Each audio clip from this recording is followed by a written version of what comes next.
정부 부채 상한선 인상에 협력한 11명의 공화당원들, 이 화면에 보시는 이들입니다. 11명. 이름 읽어드릴까요?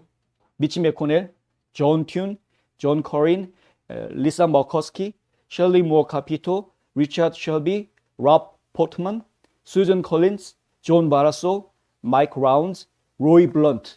이 11명인데 이 11명의 상원의원들 거의 대부분이 다 이제 좀 라이노 내지는 뭐 네버 트럼프 뭐 이렇게 분류되는 사람들이긴 합니다.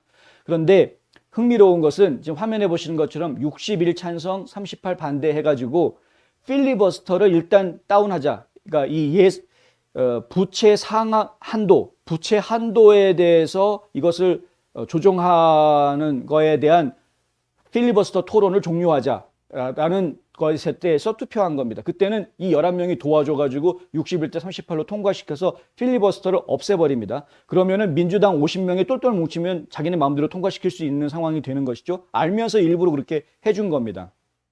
그리고 나서 다시 투표를 합니다. 자, 이제 부채 한도를 4,800억 달러 상향 조절하겠다라고 다시 투표를 합니다. 그 정확한 액수가 나와 있었으니까. 그래서 그것에 대해서 투표를 했는데 투표 결과는 찬성이 50표, 반대가 48표가 나옵니다. 무슨 얘기냐면은 이 11명 공화당 의원들이 또 다 반대표를 던졌던 겁니다. 민주당은 똘똘 뭉쳐서 찬성표 던지고. 이렇게 되면은 두 가지를 저희가 지금 생각을 해봐야 되는데, 하나는 공화당 입장에서 보면 이 매국 노조 공화당 입장에서 보면은 진짜 나쁜 놈들 아닙니까? 예? 지금 공화당의 당론을 세워놓은 것은 이거 반대한다, 부채 상한선 올리는 거 반대다라고 딱 얘기 다 돼 있었던 것이었고 모든 공화당원들이 다 그렇게 했고 본인들도 결국에는 반대표 던졌으면서 왜 필리버스터를 없애는 거에 찬성표를 던져가지고 결국은 그게 통과되게 만드느냐? 이거 반란표 아니냐 이거? 이 11명이 다 반란 일으킨 사람들 아니냐, 역적들 아니냐, 이제 이렇게 얘기할 수도 있는 겁니다. 공화당 입장에서 보면은 이제 그렇게 되는 것이고요. 민주당 입장에서 보면은 은근히 고맙죠. 사실 고마워야 되는 것 아닙니까? 그 민주당 힘만으로는 통과시킬 수 없었던 것인데 어쨌든 통과시켜 주었던 것이니까 고마운 것 아닙니까? 그래도 공화당원들이 대의를 생각해서 이 국가가 역사상 처음으로 채무 불이행이라는 것을 하지 않아도 되게끔 이 국가의 체면을 살려줄 수 있게끔 큰 마음을 먹었으니 적어도 그 11명의 공화당 의원들 고맙다, 잘 생각했다, 뭐 이래야 되는 거 아닙니까? 그런데 안 그랬습니다. 척 슈머 상원의원 공화당 계속 욕했습니다. 칭찬 안 했습니다. 미치 매코넬은 민주당이 저걸 통과시킬 수 있게 도와줘 놓고 욕만 먹었습니다. 양쪽에서 다 욕 먹었습니다. 민주당에서 욕 먹고 공화당에서 욕 먹고. 그러니까 이 공화당 입장과 민주당 입장을 생각해 보니까 공화당 입장에서 보면은 화가 나는 일인데 민주당 입장에서 보면은 고마워해야 되는데 오히려 욕을 하니까 괘씸한 상황이 돼버린 것이죠.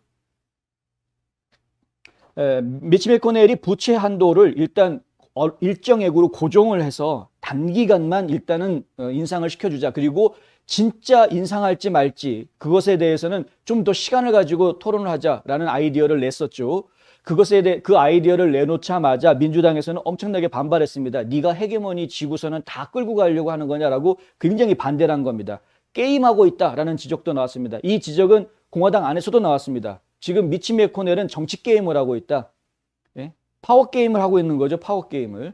그러니까 되면 된다, 아니면 안 된다, 이렇게 좀 분명하게 하면 좋은데 그래 뭐 내 말 잘 들으면 될 수도 있고 뭐 내 말 안 들으면 뭐 어쩔 수 없고 뭐 이런 식으로 이제 헤게모니 싸움을 지금 벌이고 있던 이런 상황이다라는 겁니다.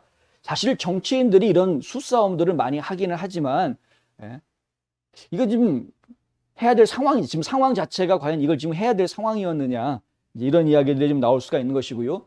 정말 그것이 필요한 것이어서 국가적으로나 국민들을 위해서 진짜 필요하기 때문에 공화당 내부에서는 이견이 있더라도 내 개인적으로는 이것은 정말 필요한 거니까 내 소신껏 이걸 밀고 나가겠다, 이렇게 해가지고 부채 상한선 올려주는 거를 통과를 시켰다고 하면 그러면은 소신이 있는 정치인이라는 얘기를 들을 텐데 지금 미치 매코넬은 그게 아니라는 거죠. 그게 아니고 일단은 민주당한테 숨통을 탁 틔워주면서 야 12월 초까지야 토론해야 돼, 이제 이런 식으로 나온 겁니다.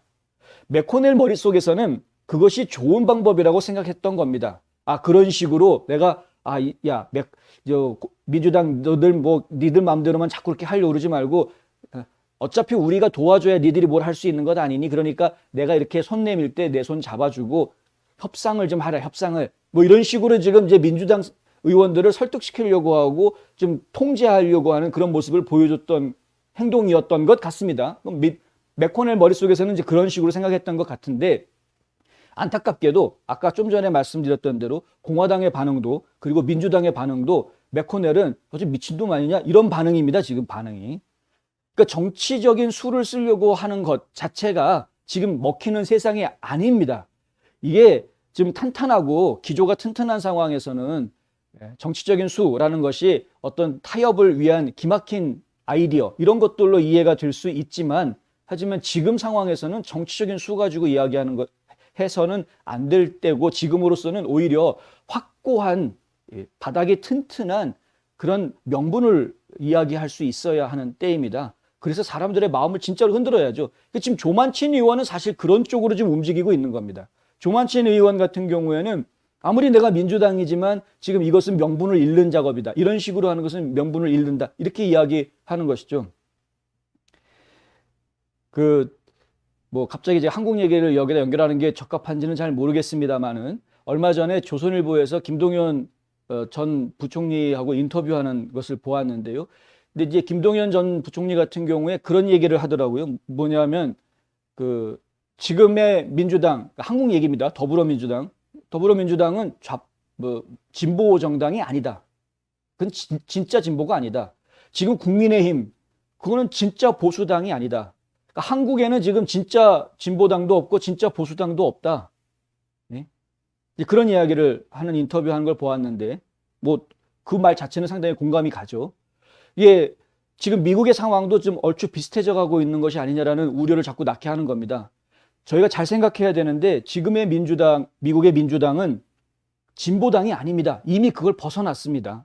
그래서 급진 좌파라고 저희가 부르는 거죠. 익스트리미스트가 돼버렸습니다. 극단주의자들이.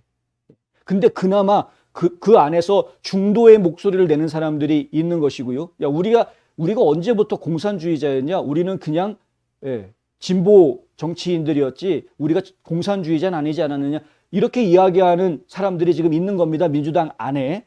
그러니까 그런 사람들이 민주당 안에 있으면 우리가 하고 싶은 거 못한다 그러면서 발로 민주당 박차고 나간 사람들이 나왔던 겁니다. 버니 샌더스가 그랬고요. 최근에는 앤드류 양이 또 그랬고. 이거는 완전 급진 좌파 정당을 만들지 않으면 그 성에 안 차니까 저 어중간한 중도파에 있는 민주당 난 싫어, 그리고 나가버린 사람들입니다. 그러니까 이런 급진 좌파가 지금 몰아가고 있는 상황이 돼버렸다. 공화당도 이게 지금 애매한 상황이 돼버렸었죠. 그냥 완전히 무슨 술에 취한 사람인 듯, 알코올, 마약에 취한 사람인 듯, 이 공화당의 이 기득권 정치인들이 정말 썩을 대로 썩어가지고 나 혼자 배부르면 된다라는 식으로 정치를 하던 시절이 있었단 말입니다.